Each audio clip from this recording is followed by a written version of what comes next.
প্রিয় কুহেলিকা, কেমন আছো? আশা করি ভালো আছো।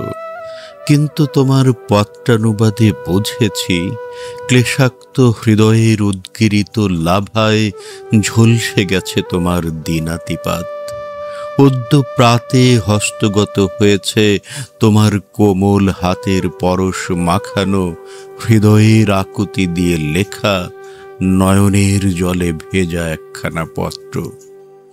পত্রের প্রতিটি শব্দ যেন বর্ষার তীক্ষ্ণ ফলার মতো এফোঁর ওফোঁর করে দেয় আমার হৃৎপিণ্ড।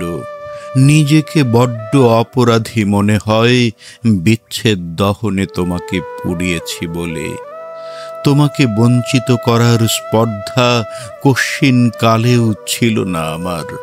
তবুও বঞ্চনার আগুনে দুজনকেই পুড়তে হয়েছে। এ দিনটি হয়তো কখনোই দেখতে হতো না যদি না অপারগতার বেড়ি পড়ত পায়ে। অনিচ্ছা সত্ত্বেও তোমার অন্তরে আঘাত দিতে হয়েছে, সেজন্য পত্রের শুরুতেই মার্জনার দরখাস্ত রাখছি। হৃদয়ের গহীনে যে দহনের বসবাস, কষ্টদের চোখ রাঙানি, সবটুকুই সইতে হয় নীরবে। মাঝে মধ্যে নেভানোর চেষ্টা করি নিভৃতে চোখের জলে। নিয়তির নির্মমতার কাছে হার মানতে হয়েছিল বলেই আজ দুজনার মাঝে রচিত হয়েছে এক আকাশ ব্যবধান, কষ্টের হিমালয় আর অশ্রুর জলধি। অসীম কষ্টের হিমালয় পাড়ি দিয়ে আমাদের আর কখনো দেখা হবে কিনা জানি না। যদি কখনো দেখা হয়, সেদিন হয়তো অনাহুত নোনা জলের শ্রাবণ ধারায় ধুয়ে মুছে যাবে হৃদয়ের দুঃখ যন্ত্রণা যত। তোমাকে কষ্ট দেব ভেবে আমি পা বাড়াইনি পথে, আবার ফিরে যাব ভেবেও ছাড়িনি ঘর। এ যেন এক দৈববাণীর প্রতিশ্রুত ব্যক্ত হয়েছে আমার জীবনে। আমার কথাগুলো হয়তো তোমার কাছে অসঙ্গতিপূর্ণ মনে হতে পারে। যদি অতীত কিছু ঘটনার পর্যালোচনা করতে সক্ষম হও, সত্যতা খুঁজে পাবে শতভাগ। আমি কবি, আমি সত্যের পূজারী। সত্য সুন্দর ব্যতীত অসত্যের বসবাস নেই এই অন্তরে, যেখানে রয়েছে শুধু কবিতার বসবাস। আর রয়েছে হীরার চেয়েও মূল্যবান তোমার স্মৃতিগুলো সযতনে সঞ্চিত। আমিও তোমার মতো একাকিত্বের বিষণ্ণতায় অঙ্গার হই প্রতিক্ষণ। তোমার মতোই দিয়ে চলেছি পর্বত সমধৈর্যের পরীক্ষা। আমার উপর অর্পিত হয়েছে বিধাতা কর্তৃক যে গুরুদায়িত্ব, চাইলেই তা অপাত্রে ন্যস্ত করা সম্ভব নয়। বৈরাগ্য জীবন ভিন্ন, অন্য কোনো দ্বার উন্মুক্ত ছিল না আমার সম্মুখে। তাই তো নিজেকে কাঁদতে হলো, আর তোমাকেও। অনন্য পায়ে হয়ে অজস্র বেদনা বটিকা করেছি গলাধকরণ, গড়েছি অস্বকীয় অন্তর। আজও সংঘবদ্ধ কষ্টেরা গর্জে ওঠে হৃদয়ে গভীরে। শুনতে পাই পাঁজর ভাঙার শব্দ, তখন জিজ্ঞাসা জাগে অন্তরে। পরাজিত হই দায়িত্ব নামক স্বৈরতন্ত্রের অপশাসনে। দুর্বিষহ যন্ত্রণায় দুর্গম পথ মাড়িয়ে ছুটে চলা এই জীবনের একাকিত্বের বিষণ্ণতায় তোমার স্মৃতিটুকুই মনোবলের একমাত্র অবলম্বন। প্রচণ্ড ইচ্ছা সত্ত্বেও তোমাকে করতে পারিনি এই দুঃসাহসিক অগ্রযাত্রার সারথি।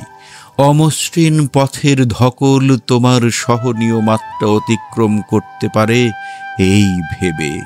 আমি যে ভালোবাসি তোমাকে এখনো অনেক বেশি। এই ভালোবাসা যদি কোনো যন্ত্রে পরিমাপ করা যেত, তাহলে পৃথিবীর সকল পরিমাপ যন্ত্রের সর্বোচ্চ সীমা অতিক্রম করত। যদি তুমি আমাকে পাষাণ নির্দয় ভেবে থাকো, তাহলে জেনো আজও ভ্রান্তির সাগরে রয়েছ তুমি। তোমাকে এক নজর দেখার অসহনীয় ক্ষুধা আমাকেও যে তাড়ায় না তা কিন্তু নয়। তাই বলছি, কর্তব্যের নিকট পরাজিত এই অধম কবিকে মার্জনা করো। তুমি শুধু একাই আমাকে নিয়ে ভাবনার জগতে বিচরণ করছো, নোনা জলের বিসর্জনে গুনছ অপেক্ষার প্রহর, তেমনটাও কিন্তু নয়। তোমার কথা আমিও ভাবি, তোমার কথা ভাবি এক আকাশ অবসাদের পসরায়, তোমার কথা ভাবি দুই নয়নের মুষল ধারায়, তোমার কথা ভাবি কপোত যুগলের ডানা ঝাপটায়। তোমার কথা ভাবতে ভাবতে দিন পেরিয়ে সন্ধ্যা, রাত পেরিয়ে হয় ভোর। অতিবাহিত করেছি প্রতিটি সেকেন্ড, ঘন্টা, দিন, মাস গুনে গুনে। পত্রে তুমি অন্তর্দাহের সাত কাহনের ফিরিস্তি লিখেছ। তা শুধু তোমার একার নয়, সম পরিমাণে রয়েছে আমারও। তুমি তো অন্তর্দাহে শুধু অশ্রুই ঝরিয়েছ, আর আমি সেটাকে লিখনি করে সৃষ্টি করেছি অসংখ্য গান, গল্প, কবিতা, যা কিনা অমরত্ব এনে দেবে আমাদের ভালোবাসায়। এই পৃথিবীর যখন আমাকে বড় প্রয়োজন, তখন কি করে তোমার বাহুডোরে আটকা পড়ে আঁচলে মুখ গুঁজে থাকব? যদি তুমি শুনতে পেতে কত অসহায় বধূর ক্রন্দন, কত বৃদ্ধের আহাজারি, তবে তোমার অভিযোগ প্রশমন করে গৌরব করতে আমায় নিয়ে। ভেবেছিলাম ফিরে আসব, কোনো একদিন ধরা দেব তোমার প্রণয় আবেদনে। হলো না আর। এখন সমাধিস্থ স্বপ্নের স্মৃতিস্তম্ভে দাঁড়িয়ে আছি আমি। যৌবনের প্রারম্ভে যে আশার জাল বুনেছিলাম, কখন যেন তা একটু একটু করে কেটে দিয়েছে নিরাশার মুশিক শাবক।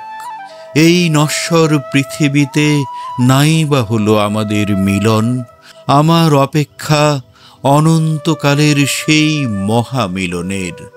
অবধারিত মৃত্যুর কালো ছায়া যেদিন দখল করে নেবে আমার শরীর জুড়ে, রয়েছি সেদিনের অপেক্ষায়। ফুলে ফুলে ছেয়ে যাবে আমার কফিন, হাজারো শ্রদ্ধার্ঘ্য অর্পিত হবে আমার সব দেহটিতে। অনন্তকালের যাত্রায় ছুঁয়ে দিও আমাকে একটিবার। প্রিয়ংবদা আমার, সুস্মিতা, অনন্যা, তুমি আছো হৃদয়ের মণিকোঠায়, যেখানে উচ্চারিত হয়েছে ভালোবাসার উচ্চারণ। সেখানে কখনোই ফেলতে পারবে না বিচ্ছেদী কালো মেঘের ছায়া পথের দূরত্বের অজুহাতে। দূরত্ব সে তো হয় শুধু পথের, আর মন তো একই সুতায় রয়েছে গাঁথা। তোমার সাথে কথামালা সাজিয়ে বসায় দায়িত্বের ভাটা পড়েছে। তাই হাজারো নিপীড়িতের ভিড়ে না হয় করলাম তোমায় উৎসর্গ। আমাদের ভালোবাসার বলিদানে হাসি ফুটুক সেই সকল মানুষের মুখে যারা হাসতে ভুলে গেছে। আমাদের ভালোবাসা যুগ যুগ ধরে বেঁচে থাকবে ওদের হাসির উচ্ছ্বাসে। আমাদের ভালোবাসাকে সকল অস্তিত্ব দিয়ে লালন করে যাব অন্তরে, সেখানেই বেঁচে রইবে তুমি। অনেক কথা হলো, কর্তব্যের তাড়নায় অবগুণ্ঠিত হোক খাপ মুক্ত লেখনী।